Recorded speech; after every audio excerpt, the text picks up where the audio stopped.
Matthew talks about lots of supernatural things happening whilst Jesus was being crucified. He says, "From noon on, darkness came over the whole earth until 3 in the afternoon."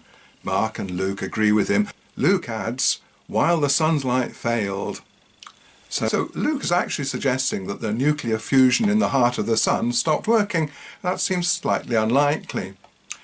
And when Jesus actually died, all 3 of the synoptic gospels talk about the curtain of the temple being rent in two, being torn in two.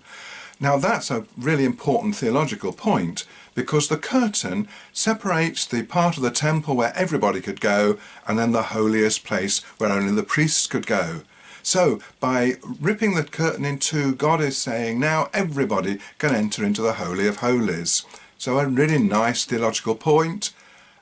I wonder if it's actually happened or not. Well, then Matthew goes on with lots of extra stuff. He says, "The earth shook," comes later, and that's an earthquake, "and the rocks were split. The tombs were open, and many bodies of the saints who had fallen asleep were raised." So dead people got up and walked around. And they came out of the tombs and entered the holy city and appeared to many. So many people saw these dead people walking around.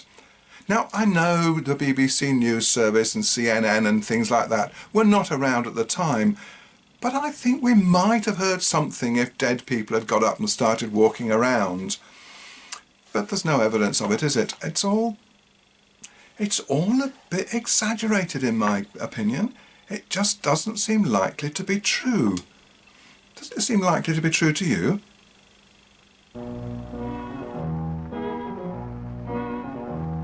It ain't necessarily so.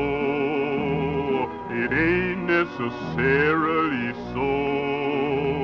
The things that you're liable to read in the Bible, it ain't necessarily